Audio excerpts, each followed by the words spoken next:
Solución del diagrama de fases es un procedimiento en 5 etapas que comienza por considerar esta primera curva de acá, ¿ya? Y vamos a graficar la curva cuando cae punto es igual a cero.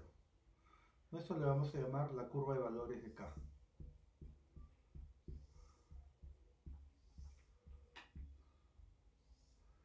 Entonces, cuando K punto es igual a cero.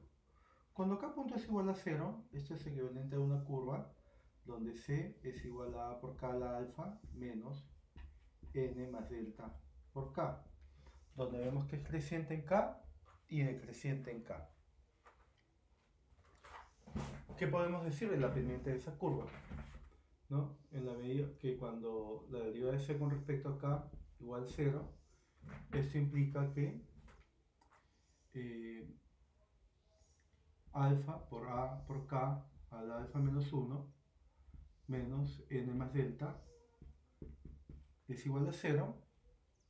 Por tanto, K va a ser igual a, vamos a desarrollar el procedimiento, alfa por A por K a la alfa menos 1 igual N más delta, pasando alfa por A dividiendo acá, tendríamos esa parte. Si todo lo elevamos a la 1 entre 1 menos alfa, entonces acá me queda sencillamente K, y eso se convierte en alfa por A entre N más delta elevado a la 1 entre 1 menos alfa. Esa es la primera derivada y eso me va a representar si esa curva tiene un punto máximo o un punto mínimo. La segunda derivada, por otro lado, me dice que alfa menos 1 por alfa por A por K a la alfa menos 2 es negativo dado que alfa es menor a 1.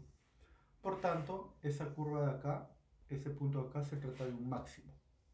Cuando yo evalúo esa curva en K igual alfa por A entre N más delta a la 1 entre 1 menos alfa, se trata de un punto máximo.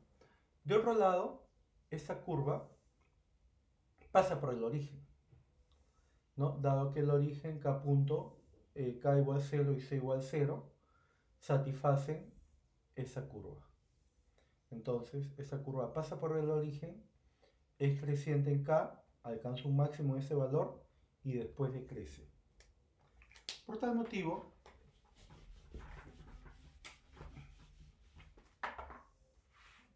tendríamos una situación como esta de acá. Acá tenemos K, acá tenemos C, esa es la curva, K punto igual 0, donde el máximo se alcanza en alfa por A entre N más delta elevado a la 1 entre 1 menos alfa. El segundo paso consiste en la dinámica de K.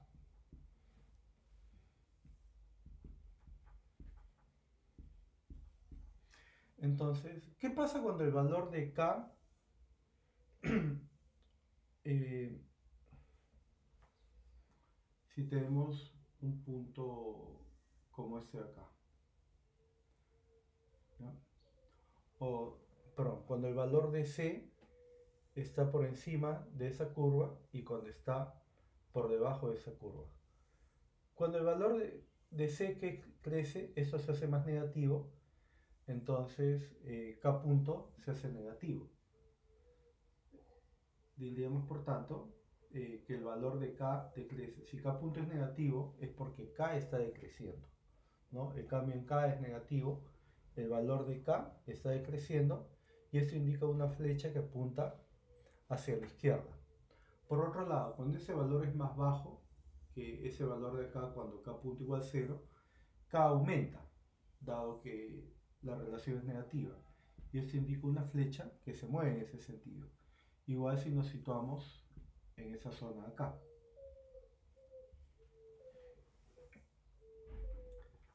El tercer punto sería la curva de valores de K, de C.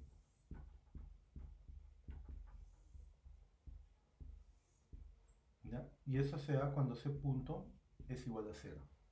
Analizando esa curva de acá, ¿ya? Esto es lo mismo que si C pasa multiplicando acá,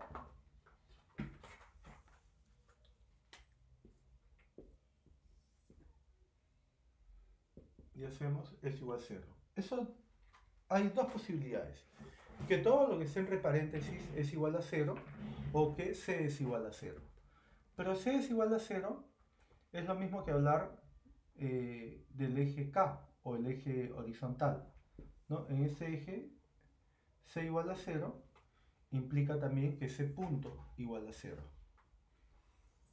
¿no? El eje horizontal C igual a 0 es también coincidente con la curva C punto igual a 0. Si C punto igual a 0, también se puede dar porque lo que está entre paréntesis es igual a 0. Pero eso implica que lo que está en el numerador es igual a 0.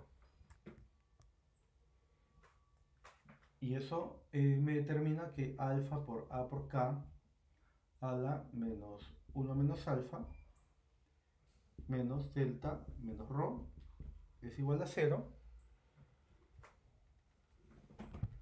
Despejando, tendríamos que K a la menos 1 menos alfa es igual a delta más rho entre alfa por A. Si elevamos todo a la menos 1 entre 1 menos alfa, tendríamos entonces que K es igual a alfa por A entre rho más delta, o delta más rho, elevado a la 1 entre 1 menos alfa. Entonces la curva C punto igual a 0 es equivalente a una línea vertical donde el valor de K es igual a alfa por A entre rho más delta elevado a la 1 entre 1 menos alfa. Y lo he escrito como rho más delta para ver que hay la simetría que hay con esta parte de acá, con el valor máximo de C. En ese caso, el valor de K, cuando C punto igual a 0, va a ser menor que este valor máximo del consumo, porque el término ρ es mayor a n. Entonces, al ser mayor el denominador, todo el cociente es más bajo y tendríamos que alfa por A entre ρ más delta elevado a la 1 entre 1 menos alfa es una curva que tiene ese comportamiento acá. Y eso sería C punto igual a 0. El cuarto paso sería la dinámica de C. Y eso me dice, ¿qué ocurre cuando estamos a la derecha de esa curva? Es decir, cuando el valor de K es más alto. Dado que la relación de ese punto con K es inversa, y eso se puede ver como que eso sería alfa entre A entre K a la 1 menos alfa, en la medida que el valor que ese valor de K es más alto, entonces la relación va a ser negativa, ¿no? Si yo tengo un valor más alto que K con respecto a ese de acá, tendría que el valor de ese punto decrece y acá también decrece. Y si fuera más bajo, el valor de C aumenta y acá también aumenta. La quinta parte consiste en los equilibrios. Y los equilibrios se dan como resultado de las intersecciones de la curva C punto con K punto igual 0. Y eso se da en tres situaciones. Situación 1 es el origen. Vamos a llamarlo A de esa manera. Situación o situación 1, ¿no? El origen. ¿no? Tanto C punto igual 0, dado que cruza el eje horizontal, donde C punto igual 0 con K punto igual 0, que pasa por el origen. La situación 2 es este punto de acá, ¿no? Se están intersectando C punto igual 0 con K punto igual 0. Y la situación 3 es este de acá, donde la curva de valores K punto igual 0 intersecta C punto igual 0, que coincide con el eje horizontal. Estos puntos acá y ese punto acá no me interesan mucho porque no hay consumo, entonces no son muy interesantes de analizar, pero ese punto sí, ¿no? Entonces, si yo parto de una situación de acá, yo observo que los valores de C y K aumentan hasta converger a ese equilibrio. Y si partiera de una situación como esta, los valores de C y K se reducen hasta llegar a un equilibrio acá. Los otros dos puntos me conllevan a situaciones que me llevan a los dos equilibrios anteriores, ¿no? Que les dije que no son muy interesantes de analizar. Pero ese punto de acá me está definiendo el equilibrio del estado estacionario. Y es aquel punto donde tanto los valores de C y K dejan de aumentar. Y si K no aumenta, dado que I depende solamente de K, entonces el valor de I tampoco aumenta. Y tenemos una situación semejante a solo, donde la economía alcanza el equilibrio del estado estacionario.